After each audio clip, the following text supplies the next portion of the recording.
Hello guys, ma'am. Amuka na taram nung sari ay yun na video sida ma'am ngasi di ako kakching londa dum ay vlog sin namjarage aduna ngasi video si kamay to no haigada ay laijay se yumdane ado ngasi di video sina ay ako gi yen khara loye ko ako gi yumda adito Machinjak pijade ne ado Machinjak pijabado ako hingon dai thatlani ako kowna pido aduga kammani aduga jengku kai ga tolani ko aduga yen da pijade ne adugi video ne ado mayam yengminasi mayam ay kumjarak le ko akogi hingon silai sine ai de le akogi kowna pise hang so pak te to ji kut ne ga tat ba ji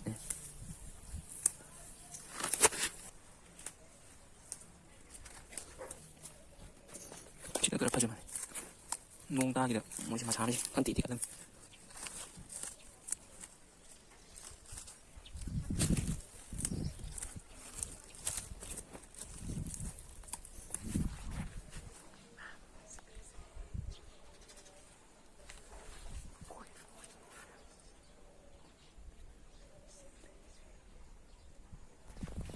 Sila deh, aku gini kenuan sana pi je, buna pi je. Di salah sih, dua kamur sih. Gue tahu tar. Sisi kamar ni kalau dua kamar ka, aku yen dah pijat ini, macam silai sih nak aku yum ne, silai sih, do. Silai deh, aku thalu na silai deh, silai kamar ni, do thang na silai deh, thang ni maya. Kara ya dum thauri bani ado sida lere siji kammani aduga sigi chak siga sigi tak sida tote ne aduga chengkup sida lere ko chengkup sisi chengkup ne manung le yoi se chengkup siga to le da aduga ko yen mai si le yen mai sida ko asom da su le ko yen ma ma asi myam se pije de ne myam aduti ko sana pije sida le je kamma si myam aduga pije ra si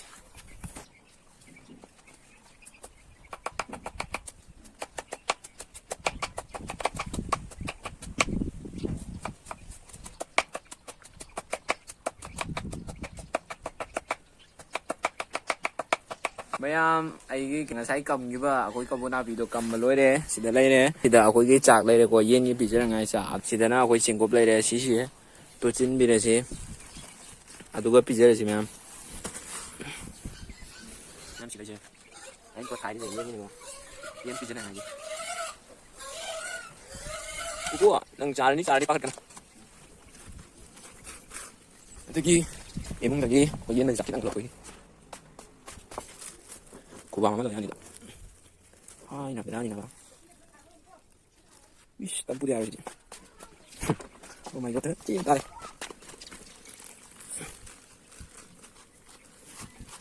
Sudah happy dah sih. Ada pizza rosi. Masih mana pizza pizza? Tunggu ya, so, so, muka pengen saya, pelan aja. Yang mana zong kok. Anggap masih dapat pizza masih. Marungkun itu mana? Mana lagi? Lagi. Nang marungkun itu loh. Bisa ni pizza mana? Tuh. Chọn nó ngồi đây. Bisa dulu mana ya? Tuh, chọn. Bisa dulu mana ya? Chọn tuh. Chọn. Để xuống đâu sẽ là gì? Để xuống màn hình kia pizza rồi. Nó ngồi gym này xin lấy gì? Gym nhiều. Đây không? Ai không? Ơi, sáng này. Cái này chín này phải không? Đang vlog cái áo này, James. Chứ đang lo mình có. Ôi xí xí nữa. Mà không có đèn đâu ra được xí đây có. Ôi còng nên. Anh nhìn mà nè, xin ôm nè. Cái gì? Xin xin lao nè. Chơi sao tụ. Xin xin lao mình còng nên. Đi xuống đến nào quay. Quay lên. Sao tụ. Nãy mà coi yên mình giờ bây giờ vào lối đấy. Ai muốn cả khách sạn đấy. Cái màn hình cái gì? Nó cút chiếm ta ham đôi cái có. Chúng ta làm được gì? Ready. Sinh nát sao này? Hello ma'am, ai cũng làm tốt bật lối chứ, đấy chứ. Tụi cái ai thằng bà ama muốn xóa lấy, ai thằng bà ama xin nào coi à bốc tôi nuôi, coi bữa giờ muốn thang đồ đây nè, ai coi cái nào bị dukan mà mang đã, đồ muốn thang đồ đây nè, ꯑꯗꯨꯅ ꯁꯤ ꯊꯥꯡꯗꯣꯛꯎꯔꯁꯤ ꯃꯌꯥꯝ ꯁꯤꯁꯤꯗ ꯏꯁꯤꯡ ꯍꯥꯞꯄꯤꯔꯅꯤ ꯑꯗꯨꯒ ꯁꯤꯅ ꯐꯂꯥꯅꯤ ꯍꯣꯔꯦꯟ ꯉꯥ ꯑꯣꯜꯂꯉꯥꯏꯒꯤ ꯑꯗꯨꯒ ꯁꯤꯅ ꯑꯩꯈꯣꯏꯒꯤ ꯂꯨꯡꯃꯥꯏ ꯐꯤꯗꯥ ꯂꯩꯔꯦ ꯂꯨꯡꯃꯥꯏ ꯐꯤꯗꯥꯁꯤꯃ ꯁꯠ ꯂꯥꯎ ꯍꯥꯞꯆꯤꯟꯕꯤꯔꯅꯤ ꯑꯗꯨꯒ ꯁꯤꯗ ꯏꯁꯤꯡ ꯁꯠ ꯂꯥꯎ ꯀꯟꯕꯤꯔꯅꯤ ꯁꯤꯅ ꯑꯩꯈꯣই ꯆꯐꯨꯅꯤ ꯇꯧꯔꯝꯃꯤꯁꯤ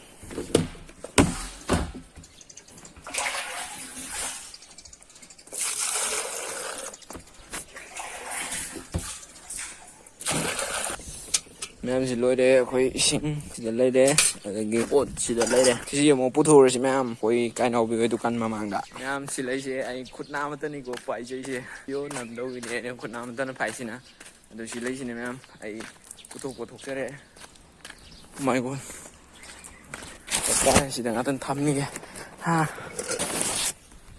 ꯃꯌꯥꯝ ꯁꯤꯗ ꯊꯝꯃꯝꯃꯦ ꯑꯩꯈꯣꯏ ꯑꯕꯣꯛꯀꯤ ꯄꯣꯠꯁꯦ ꯑꯩ ꯑꯃꯨꯛ ꯂꯥꯛꯑꯦ ꯌꯨꯝꯗ ꯑꯃꯨꯛ ꯍꯜꯂꯛꯑꯦ ꯁꯤꯗ ꯂꯩꯔꯤꯁꯦ ꯑꯩꯈꯣꯏ ꯖꯤꯝ ꯀꯥꯏ ꯆꯠꯂꯤ ꯖꯤꯝ ꯂꯥꯛꯑꯣ ꯍꯣꯏ ꯖꯤꯝ ꯖꯤꯝꯁꯦ ꯃꯥ ꯆꯠꯈꯔꯦ ꯑꯩꯅ ꯀꯧꯕ ꯌꯥꯗꯕꯤꯗ ꯃꯥ ꯆꯦꯟꯈꯔꯦ ꯀꯟꯅ ꯃꯌꯥꯝ ꯑꯩ ꯌꯨꯝꯗ ꯑꯃꯨꯛ ꯆꯪꯖꯔꯦ ꯃꯌꯥꯝ ꯃꯅꯤꯡꯂꯣꯝꯗ ꯉꯥꯛꯇꯪ ꯀꯣꯏꯊꯣꯛꯎꯁꯤꯔꯥ ꯑꯩ ꯊꯕꯛ ꯑꯌꯥꯝꯕꯁꯤ ꯂꯣꯏꯔꯦꯀꯣ ꯑꯩꯈꯣꯏ ꯌꯨꯝꯒꯤ ꯇꯧꯗꯧꯕ ꯑꯗꯣ ꯃꯅꯤꯡꯂꯣꯝꯗ ꯉꯥꯛꯇꯪ ꯀꯣꯏꯊꯣꯛꯁꯦ ꯃꯌꯥꯝ ꯄꯨꯟꯅ ꯑꯗꯨꯗꯤ ꯆꯠꯂꯁꯤ ꯃꯌꯥꯝ ꯑꯗꯨꯗꯤ ꯃꯌꯥꯝ ꯁꯤꯗ ꯑꯩꯈꯣꯏ ꯊꯣꯡꯁꯦ ꯑꯝꯇ ꯂꯣꯟꯖꯤꯜꯂꯝꯃꯤꯒꯦ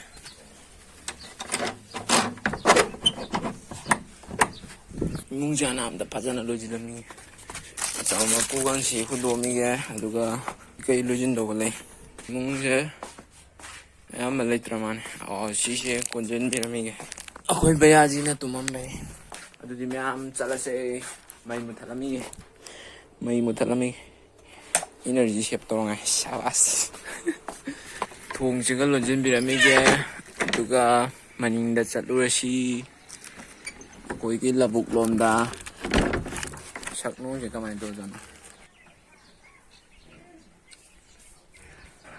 ꯐꯗꯤꯅ ꯇꯩꯊꯣꯛꯏꯒꯦ ꯁꯤ ꯑꯣꯏꯗꯤ ꯌꯥꯔꯕ ꯁꯦ ꯃꯌꯥꯝ ꯁꯤꯗ ꯂꯩꯔꯦ ꯑꯩꯒꯤ ꯁꯥꯏꯀꯜ ꯑꯩꯒꯤ ꯍꯤꯃꯥꯂꯌꯥ ꯁꯤꯗ ꯂꯩꯔꯦ ꯑꯗꯣ ꯁꯤꯗ ꯐꯤꯒ ꯍꯥꯞꯆꯤꯜꯂꯛꯑꯦꯃꯦ ꯀꯅꯥꯅꯅꯣ ꯌꯥꯟꯁꯤꯟꯕꯤꯔꯅꯤ ꯑꯗꯨꯗꯤ ꯑꯃꯨꯛ ꯁꯣ ꯂꯣꯜꯂꯝꯗꯔꯦꯅꯦ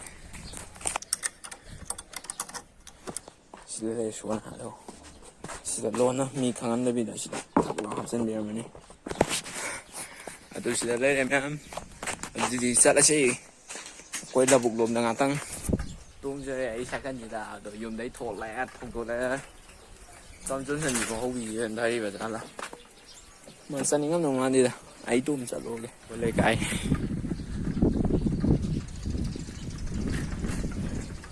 chum na le gitu na para boy yan sila koy cái nó em koy lại cái sila siya sina isa kan nun eh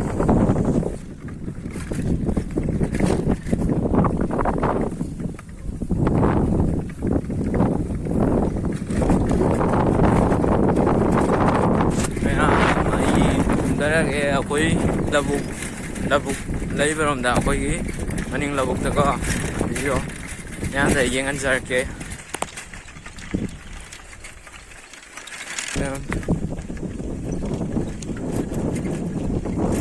ꯁꯤꯗꯩꯁꯦ ꯑꯩꯈꯣꯏ ꯂꯧꯕꯨꯛꯅꯦ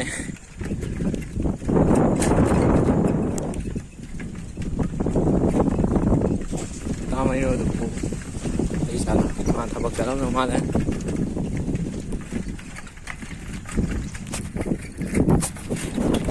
Hello guys, ma'am ay maning lom na sum thawdare ko akogi desekon leibado adromda ado sila sine ma'am si akoi maning se ado sidana akoi boarding leibado maning gi labuk ki ko ay ngasi kan ko approach le ko concept na ba akoi tripod akoi stand ko adi do portrait to Kama gari yam do cheke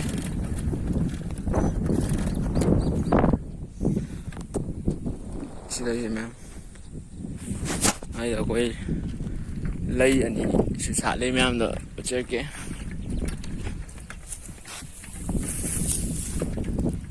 ꯃꯌꯥꯝꯁꯤ ꯂꯩꯁꯤ ꯂꯩ ꯁꯤꯗꯁꯨ ꯁꯥꯠꯂꯦ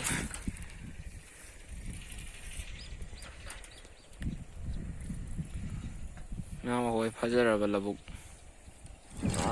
phone ꯄꯥꯏꯕꯁꯤꯗꯤ ꯑꯣꯟꯊꯣꯛꯅ ꯅꯨꯡꯉꯥꯏꯈꯤꯗ꯭ꯔꯦꯗ ꯅꯨꯡꯁꯤꯠꯀ ꯂꯤꯔꯤ ꯁꯤꯠꯂꯛꯄꯁꯤꯗꯤ ꯅꯨꯡꯉꯥꯏꯈ꯭ꯔꯦꯗ ꯑꯁꯣꯝꯗꯅ district ꯂꯩꯔꯦ ꯑꯗꯨꯒ ꯁꯤꯗꯅ ꯑꯩꯈꯣꯏ ꯃꯅꯤꯡꯒꯤ ꯃꯪ ꯂꯩꯕꯗꯣ ꯑꯗꯨ ꯁꯣꯝꯗꯅ ꯍꯤꯡꯒꯣꯜ ꯀꯩꯀꯥ ꯂꯩꯔꯦ ꯑꯗꯨ ꯁꯤ ꯂꯩꯁꯦ ꯃꯌꯥꯝ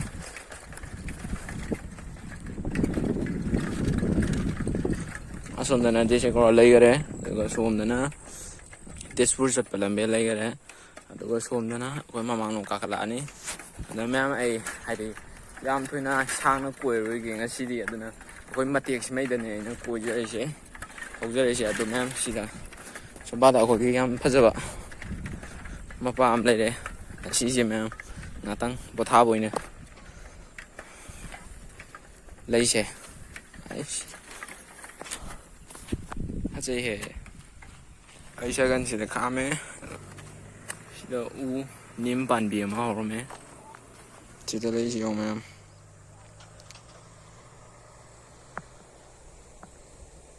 ꯐꯖꯗ꯭ꯔꯣ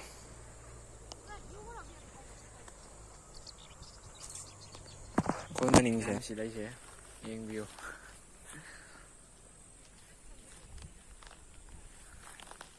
ꯁꯤ ꯂꯩꯁꯦ ꯑꯗꯨꯗꯤ ꯃꯌꯥꯝ ꯆꯠꯂꯁꯤ ꯉꯥꯛꯇꯪ ꯌꯦꯡꯉꯗꯤ ꯌꯥꯔꯦ ꯑꯗꯨꯗꯤ ꯊꯧꯒꯠꯂꯁꯤ ꯃꯌꯥꯝ ꯍꯩ ꯌꯥ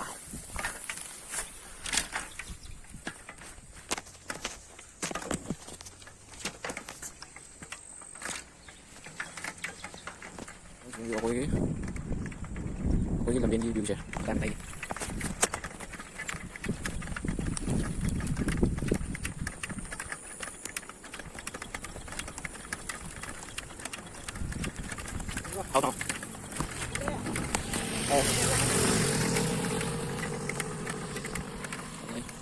ꯁꯤꯁꯨ ꯁꯤꯗ ꯑꯩꯈꯣꯏ ꯀꯣꯏ ꯆꯠꯊꯔꯤ ꯃꯥꯜꯂꯦ ꯀꯩ ꯇꯧꯔꯤꯅꯣ ꯈꯪꯗꯦ ꯀꯣꯏ ꯆꯠꯂꯤ ꯃꯥꯜꯂꯦ ꯅꯪ ꯌꯦꯡꯕꯤꯌꯨ ꯑꯩꯈꯣꯏꯒꯤ ꯀꯩꯅꯣꯁꯦ ꯂꯝꯕꯦꯟ ꯅꯥꯀꯟ ꯅꯥꯀꯟꯒꯤ ꯑꯩꯈꯣꯏ ꯚ꯭ꯌꯨꯁꯦ ꯁꯤꯗ ꯂꯧꯕꯨꯛ ꯂꯩꯔꯦ ꯁꯤ ꯑꯥꯗ ꯂꯩꯕ ꯀꯛꯆꯤꯡ ꯒꯥꯔꯗꯦꯟꯅꯤꯀꯣ ꯁꯤꯅ ꯑꯇꯣꯞꯄꯗ ꯆꯠꯂꯒꯀꯣ ꯕ꯭ꯂꯣꯛ ꯅꯝꯒꯦꯅ ꯈꯜꯂꯝꯕꯅꯦ ꯁꯤꯁꯦ ꯉꯁꯤꯒꯤ ꯄ꯭ꯂꯥꯟꯁꯦ ꯑꯩꯁꯦ ꯆꯠꯂꯒ ꯑꯣꯏꯅ ꯑꯃꯨꯛ ꯇꯣꯛꯊꯣꯛꯑꯦꯀꯣ ꯑꯗꯨꯅ ꯍꯌꯦꯡ ꯑꯣꯏꯅ ꯆꯠꯂꯒ ꯃꯥꯡꯒꯅꯤ ꯑꯩꯅ ꯆꯠꯀꯦ ꯈꯜꯂꯝꯃꯤꯁꯤꯅ ꯀꯩꯅꯣꯗ ꯑꯩꯈꯣꯏ ꯇꯤꯛ ꯐꯥꯝ ꯂꯩꯕꯗꯣ ꯇꯤꯛ ꯐꯥꯝ ꯑꯗꯨꯏꯗꯨꯗ ꯆꯠꯀꯦꯅ ꯈꯜꯂꯝꯕꯅꯦ ꯑꯗꯣ ꯆꯠꯇ꯭ꯔꯦ ꯌꯨꯝꯒꯤ ꯕ꯭ꯂꯣꯛ ꯑꯣꯏꯅ ꯇꯧꯋꯦꯀꯣ ꯉꯁꯤꯗꯤ ꯑꯉꯥꯡ ꯁꯤꯗꯁꯦ ꯃꯃꯥꯡꯗ ꯆꯠꯈꯤꯕꯅ ꯐꯗꯧ ꯃꯥꯜꯂꯦ ꯁꯥꯡꯗꯤ ꯁꯥꯡꯉꯤ ꯑꯌꯨꯝ ꯁꯤꯔꯕ ꯃꯄꯨ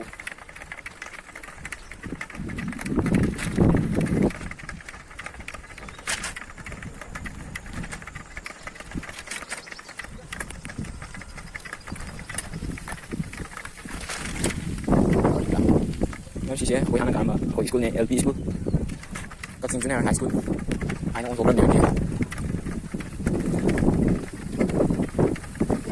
ꯅꯨꯡꯉꯥꯏꯈꯤꯗ꯭ꯔꯦ ꯂꯩꯁꯦ ꯐꯣꯇꯣ ꯀꯥꯞꯄꯗꯣ ꯉꯥꯎꯔꯦ ꯇꯧꯔꯤꯁꯦ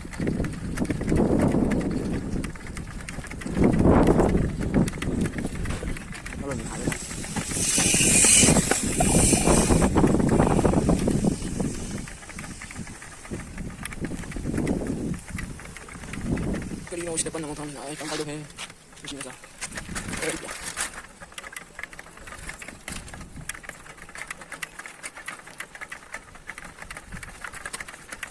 Kadalina ah Hungary Hungary ah yung ngay ito may hello guys ma'am ay ako yung daw klase ako yung daw sa kaya hujula si ma'am yung dito sige ngasa legal mo ka bibo ay sibo wala sumine ma'am si yore ako yung aduna Karino, istiyan nila marunong mayada din sila. Hello guys, ma'am ay yung yogure aduna. Nada pami. Aduna ma'am ay vlog siya ngasi vlog siya kamay na tawge na nungay di ma'am na i comment pibira mo aduna. Mathangi vlog ta mong tingnar si ma'am ꯑꯗꯨꯅ ꯃꯊꯪꯒꯤ ꯕ꯭ꯂꯣꯛꯇꯒꯤꯁꯨ ꯑꯩ ꯁꯨꯃꯥꯏꯅ ꯑꯗꯨꯝ ꯀꯛꯆꯤꯡ ꯂꯣꯟꯗ ꯑꯗꯨꯝ ꯉꯥꯡꯖꯔꯛꯑꯒꯅꯤ ꯑꯗꯨꯅ ꯃꯊꯪꯒꯤ ꯕ꯭ꯂꯣꯛꯇ ꯑꯃꯨꯛ ꯊꯦꯡꯅꯔꯁꯤ ꯃꯌꯥꯝ ꯑꯩ ꯚꯤꯗꯤꯑꯣꯁꯦ ꯅꯨꯡꯉꯥꯏꯔꯒꯗꯤ ꯃꯌꯥꯝꯅ ꯂꯥꯏꯛ ꯇꯧꯕꯤꯔꯝꯃꯣ ꯑꯗꯨꯒ ꯆꯦꯅꯦꯜ ꯑꯦꯀꯦ ꯅꯥꯎꯕꯣꯏ ꯆꯦꯅꯦꯜꯁꯦ ꯁꯕꯁꯀ꯭ꯔꯥꯏꯕ ꯇꯧꯕꯤꯔꯝꯃꯣ ꯑꯗꯨꯅ ꯃꯌꯥꯝ ꯉꯁꯤꯒꯤꯗꯤ ꯀꯥꯏꯅꯔꯁꯤ ꯃꯌꯥꯝ ꯑꯗꯨꯅ ꯕꯥꯏ ꯕꯥꯏ